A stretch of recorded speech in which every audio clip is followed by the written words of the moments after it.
पिपलेश्वर महादेव का नाम लेकर उनको ऐसा लगे कि ये शरीर का रोग तो समाप्त हो ही नहीं रहा, एक ना एक रोग चल ही रहा, ये रोग समाप्त होने का नाम ही नहीं ले रहा, समाप्त ही नहीं हो रहा, ये तो समाप्ति की ओर जा ही नहीं रहा। फिर पिपलेश्वर महादेव का नाम लेकर, पिपलेश्वर महादेव का नाम लेकर कुछ भी मीठा जो बना सकते हो, हलवा बना सकते हो हलवा, सीरा बना सकते हो सीरा, खीर बना सकते हो खीर, चूरमा बना सकते हो तो चूरमा, लड्डू बना सकते हो तो लड्डू, जो तुम घर में मीठा बना सकते हो उसका केवल 7 ग्रास का अन्न।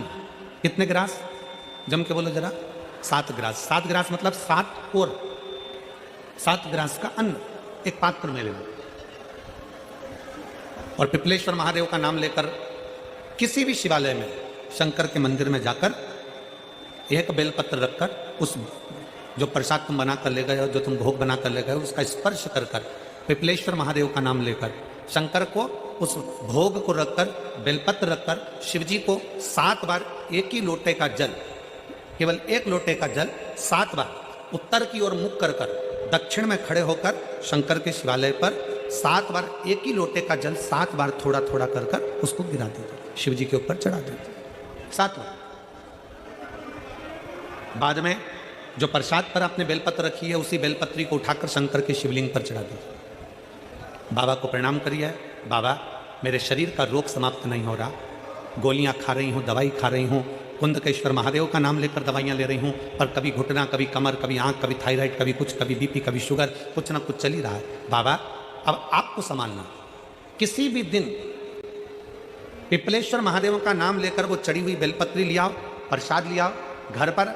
आने पर जैसे ही घर के अंदर प्रवेश करो सबसे पहले बेलपत्री को चबा चबा कर खा लो। फिर वो जो प्रसाद है उस प्रसाद को 7 गांठ से थोड़ी थोड़ी देर में 7 बार में उसको खा लेना। बाबा देवाधिदेव महादेव का नाम लेकर, पिपलेश्वर महादेव देव का नाम लेकर प्रणाम कर कर जल का आचमन, हाथ की हथेली में जल लेकर 7 बार आचमन कर लीजिए और शिव का, पिपलेश्वर महादेव का नाम ले लीजिए। धीरे धीरे 15 दिन लगेंगे और 15 दिन में बीमारियां अपने आप कम होना प्रारंभ हो जाएगी और बाबा आपका हाथ पकड़कर आगे बढ़ाएंगे। कि बीमारी खत्म ही नहीं हो रही, कभी पाँव में दर्द आ गया, कभी कमर में दर्द आ गया, कभी पीठ में दर्द आ गया, कभी सिर में दर्द आ गया, कभी आँखों में तकलीफ हो गई, कभी दमा चलने लगा, सांस चलने लगी, कभी डॉक्टर को दिखाया तो थायराइड हो गया, कभी मालूम पड़ा कि मेरा कोई ब्लड कम हो गया, कोई प्लेटलेट कम हो गई, कोई कुछ हो गया, कोई कुछ हो गया। डॉक्टर को दिखाओ, डॉक्टर जो दवाई दे कुंदकेश्वर महादेव के नाम से उसको खाओ, डॉक्टर जो दवाई दे कुंदकेश्वर महादेव के नाम से उसको खाओ।